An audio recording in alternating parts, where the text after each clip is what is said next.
thing. And it's so interesting though, because it's like, that almost comes down in my head of being one of the main unifying factors is actually God that brings that sort of hierarchy back into some of the cultures. Because this is where it's interesting, where Tyler brings this up a lot, is that like, I think there are very key racial differences in the world. Like, but it doesn't mean that it applies broadly to every person in that racial group, right? Like these kind of variances, like IQ, you could have a race with higher IQ than another. I think Asians, right, aren't like Northeastern Asians ranking one of the highest in IQ. And like, even if you go through regions, like how Armenians rank above like Lebanese or something, and you look at this stuff. So there are just differences. And there are temperaments things too. Like if you look at when the Arabs were made, they were born out of sin, and God said they would be wild like donkeys, and they would be at war with everyone around them, and the wars would be against them. I don't know if you've looked at the Middle East, but that's kind of an accurate description. So it's like there are definitely differences that you can't ignore.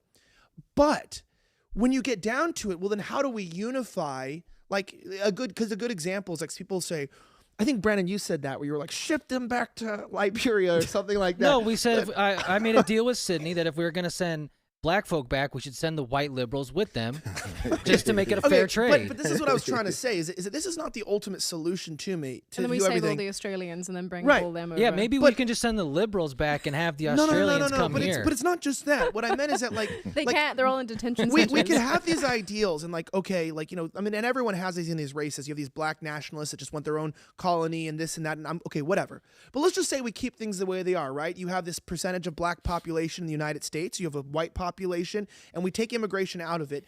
There's got to be some way for these groups to try to improve the situation. And to me, that's why I think they attack God so much, and they try to take that out of the home, because a man who his leadership is God, he's not going to fear the government, and he's going to want to take over his own family. And I found that's been the biggest thing in our country, is like, while they're trying to end division, the closest thing that we could find in common is not liberty. I think it would be the love for God, which would give the love for our family and the love to create a greater institution in our own communities. I don't think the races are ever going to live together. I don't think this multiculturalism on a broad scale will ever work, where you just have all this, everyone, like that South Park episode is like some brown, yellowish humanoid that speaks the ones like from the future? Yeah. Like I think there's always...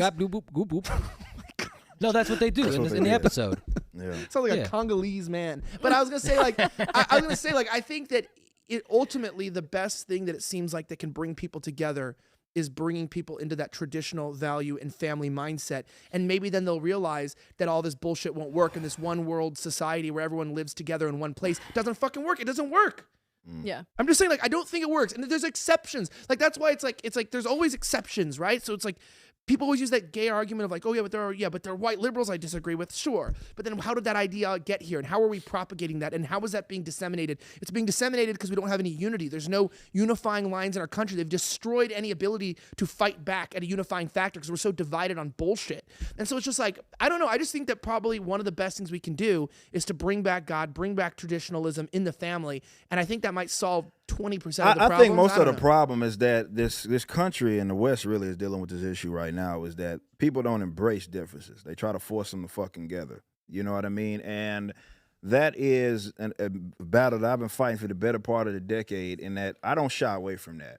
I don't shy away from the fact that there are people that differ in a bunch of different regards. And if you try to force, it's like to act like this sort of forced integration is like this sort of positive thing. It's not, because what you do is you ensure conflict among people that probably have no business being among each other. So if there is to be a unifying thing, I think in my approach, it's the unifying in the fact of embracing the differences that exist.